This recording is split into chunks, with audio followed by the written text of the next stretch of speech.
नमस्कार मित्रों, अब समय कोने पे जाने दिया कर। अब समय आ गया है कि मक्की की बिजाई की जाए।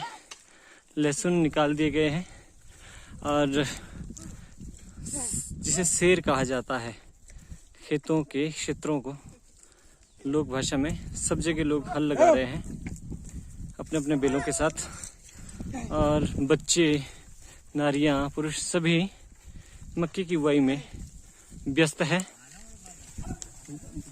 थोड़ी देर इस प्रकार से मक्की की बुआई की जाती है। एक एक कदम पे एक एक दाना डाला जाता है और ये सदियों से परंपरागत जो आविष्कार किया गया है खेतों की जुताई का, और सदियों से ये जीवन यापन की शैली चली आ रही है। यद्यपि अब टिलर आ गए हैं, कटर्स आ गए हैं, लेकिन हल से जो बुआई की जाती है उसकी कुछ अपनी उपज होती है, उसकी कुछ और बात होती है। यहाँ पर दो दो जोड़ियों के साथ हल लगाया जा रहा है। इसके बाद मिट्टी को सीधा करने के लिए जिस उपकरण का नाम मुयोटे बेदन का जिस उपकरण का प्रयोग किया जाता है वो उसे मोयोट या मोई या मोयडा कहा जाता है। अलग अलग भाषाओं में उसको, अलग अलग बोलियों में उसका अलग अलग प्रयोग है। वो एक लकड़ी का फट्टा होता है, वो मैं आपको दिखाऊंगा। ये जो उपकरण है इसको मोई, मोयडा या मोयोट कहा जाता है। ये लकड़ी का एक फट्टा है जिसे इस तरीके से बैलेंस्ड करके बनाया जाता है। दोनों तरफ इसका बराबर बैलेंस होता है। ये होती है होड़ीश और इसमें किल्ली लगती है आगे जहाँ छेद किया गया है। इसे भी जून और शमाई भी मैं आपको दिखाऊंगा उसका प्रयोग कैसे किया जाता है। ये सब खेती के उपकरण हैं। खेतों में किसानों की हो हाहाकार और औजारों से उठने वाली ध्वनि तालबद्ध लयबद्ध पूरा संगीत में ये वातावरण रहता है।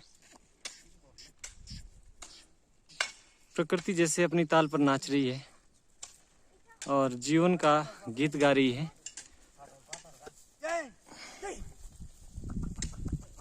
सब जगह खेतों में हल लगाए जा रहे हैं। लोग दोपहर का भोजन भी दोपहरी यहीं खाते हैं। बहुत ही आनंदमय ये जीवन होता है। सुबह से शाम तक कठिन परिश्रम का ये जीवन रहता है। शाम को मजे से लोग जाके घरों में सो जाते हैं। दिन में जीवन यापन के लिए खेती करते हैं और भाव प्रेम से इन सब क्षेत्रों में रहते हैं। बेलों को हाँकने के लिए बहुत से कोड वर्ड होते हैं। उदा, उबा, उंडा, ये सब भाषा बेल समझते हैं। और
हाँ शाबाश शाबाश।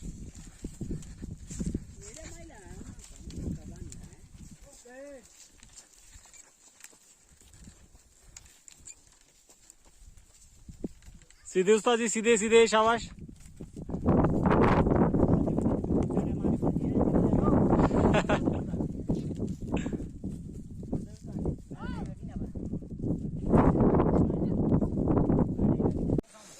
ये है मोई देना, मोड़ दिया जा रहा है। इससे मिट्टी को बराबर किया जाता है, जिससे जो दाने बीज गए हैं उनके ऊपर बराबर मिट्टी आ जाती है और पक्षियों से भी बचाव होता है दानों का। हाँ समो, बैठ जा, बैठ समो। पक्षी जो दाने उठाते हैं वो बच जाते हैं। दौड़ दौड़ दौड़ दौड़ दौड़ दौड़ जा, दौड़ जा, दौड़ जा समो, दौड़ जा, दौड़ जा, दौड़, पकड़ पकड़ पकड़। हाँ हरियों को पकड़, तो गिरा इसके नीचे।